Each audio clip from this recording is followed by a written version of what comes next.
Kata Nabi, kalau sholatnya ingin sempurna dimulai dari wudhu. Yang pokok dalam wudhu itu ada 4, sisanya sunnah. Awas, kalau yang 4 ini tidak sempurna maka batal wudhunya. 1, faghsilu wujuhakum, basuh wajahnya. Kalau disebutkan wajah dalam bab wudhu, itu tidak ada yang lain kecuali bagian tampak muka, gitu ya.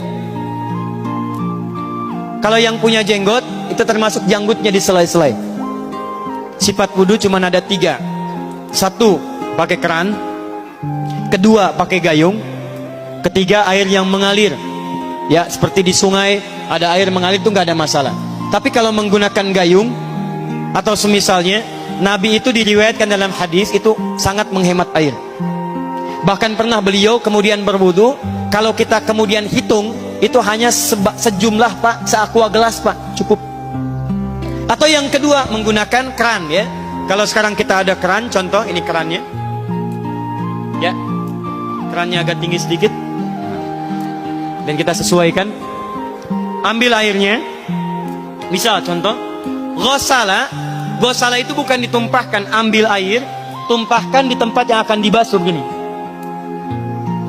Yang telunjuk itu kemudian menghapus atau menghilangkan kotoran di sela-sela mata, contoh.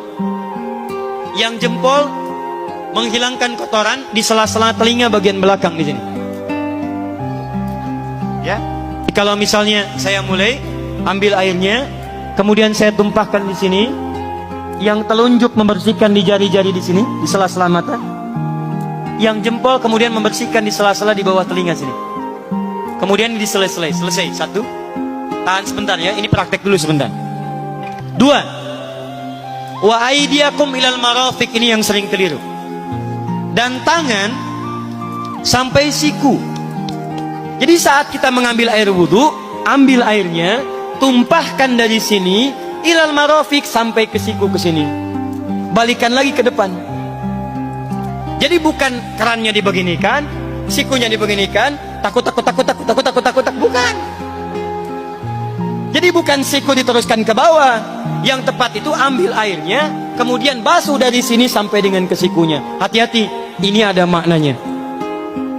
Dan jika benar di hadis Muslim, jika orang wudunya benar seperti ini, maka bersamaan dengan jatuhnya air wudu itu, jatuh pula dosa-dosa dan kotoran yang melekat pada anggota tubuhnya. Tidak cukup dengan amin, nanti kita lihat dulu. Tangan selesai, pindah kemana? Bukan ke rambut, tapi kepala. Jadi dalam bab wudu yang diusap bukan rambutnya, kepalanya. Itulah keadilan Allah. Kalau yang diusap kepalanya, semua manusia yang hidup pasti punya kepala. Tapi kalau yang diusap rambutnya, ada ketidakadilan, karena tidak semua orang punya kepala, punya rambut.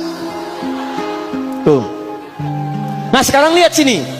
Ketika kita diminta mengusap kepala, bahasanya masaha. Masaha itu begini. Ini saya punten. Bismillah. Gini ya. Ambil airnya, tumpahkan, baru kemudian diusapkan ke kepalanya. Paham ya? Kalau yang ghosala, ambil, tumpahkan di tempat yang akan dibasuh. Tapi kalau masaha, hati-hati. Ambil airnya, tumpahkan, baru diusap. Jadi bukan diambil air, tumpahkan di kepala begini. Yang dibasuh kepalanya bukan rambutnya. Jadi kalau ada laki-laki sudah dandan, sisiran, rapi, tiba-tiba keran dibuka, yang diusap cuma rambutnya, ulak. Nah, itu batal wudunya. Tidak sah. Harus diulang. Terakhir kaki dibasuh sampai dengan bagian mata kakinya, dan ini tidak perlu saya terangkan karena mudah bagi kita untuk mempraktekannya. Tapi yang ingin saya jelaskan satu ini saja. Perhatikan baik-baik. Yang 4 ini wajib wudu. Tambahannya sunnah. Niat dimasukkan dalam wajibnya. Lihat sini. Kumur-kumur sunnah. Telinga sunnah. Istinsyak sunnah. Yang 4 ini wajib. Tapi terlepas dari wajib dan sunnahnya, perhatikan baik-baik. Kenapa ini disebut dengan wudu? Dan hebatnya Al-Quran mengistilahkannya dengan taharah. Taharah. Apa itu taharah? Apa itu suci?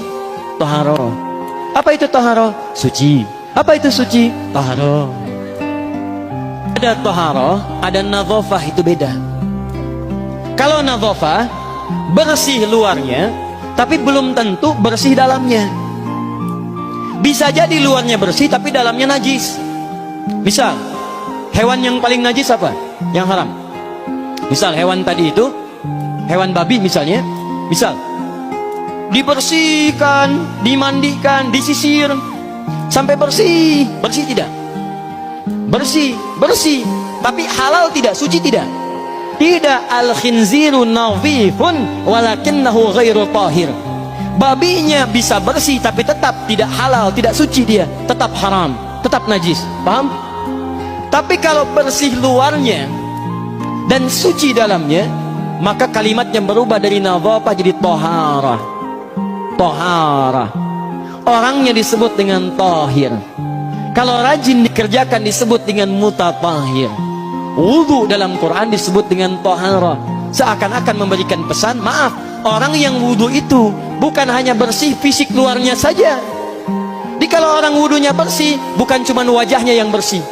Kalau wudunya benar, bukan kotoran di tangan saja yang hilang, tapi mohon maaf, fisik dalamnya itu ikut suci.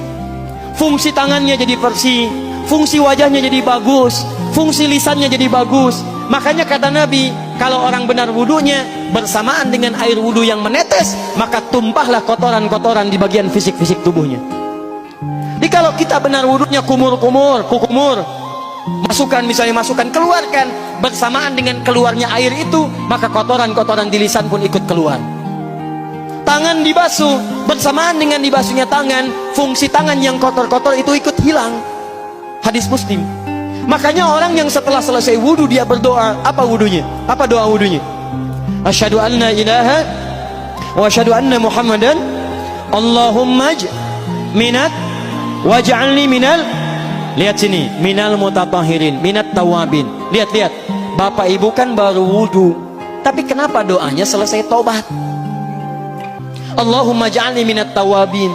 Ya Allah, jadikan saya termasuk orang tobat. Kita kan baru wudu, kenapa doanya baru selesai tobat? Sedangkan tobat itu mengakui kesalahan, menyesali kesalahan, dan berjanji meninggalkan yang salah, mengganti dengan yang baik-baik. Makanya kalau orang wudunya benar itu, begitu dia kumur-kumur, dia ingat kesalahan apa yang dikerjakan oleh lisan ini. Jadi begitu kemudian ditumpahkan airnya, hilang kotorannya. Maaf, yang suka mencela wudu, selesai wudu tidak akan mencela lagi karena tobat dari celaan. Makanya kalau wudu Anda benar, coba ingat-ingat, siapa korban dari lisan Anda yang tajam itu? Apakah ibu Anda yang pernah menangis karena lisan Anda? Apakah ayah Anda yang kecewa karena kalimat-kalimat Anda? Apakah tetangga Anda yang menjauhi Anda karena kata-kata kotor Anda? Kalau tiap hari Anda wudu, tapi kemudian lisan Anda masih kotor juga, ada yang salah, Anda cuma menghabiskan air untuk menghilangkan kotoran di lisan. Itu tanda pertama. Tangan basuh. Makanya orang yang wudunya benar, tangannya tidak akan berbuat yang kotor lagi sampai ke ujung kakinya. Karena itulah ibadah ini disebut dengan wudu, seakar dengan kata dau. Kata para ulama, mereka sebagian mengatakan dau artinya cahaya, dau artinya sinar, dau artinya al-husnu, baik budi pekerti.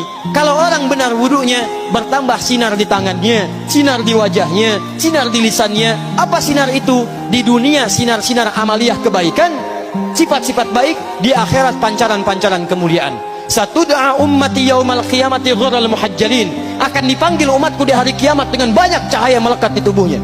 Tangannya ada cahaya, matanya ada cahaya, wajahnya bercahaya, kakinya bercahaya. Cahaya apa itu? Kata Nabi, min atharil wudu, dari bekas wudunya.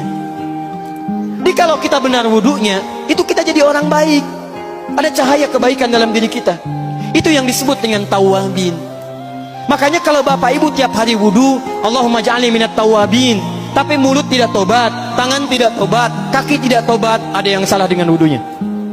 Waj'alni minal mutatahhirin, jadikan saya orang bersih dan suci. Jadi kalau selesai wudu, pakaian bersih, wajah bersih, tangan bersih. Ini pakaian bersih, pakai jas, pakai dasi, tapi tangan tidak bersih, korupsi juga, mencuri juga, menipu juga, ada yang salah dalam wudunya. Kalau kita bisa mengerjakan wudu ini dengan baik, maka naik status kita. Disebut sebagai, langsung oleh Al-Quran, disebut hamba yang dicintai oleh Allah Subhanahu wa ta'ala. Di Quran surah kedua Al-Baqarah ayat 222. Saya tutup.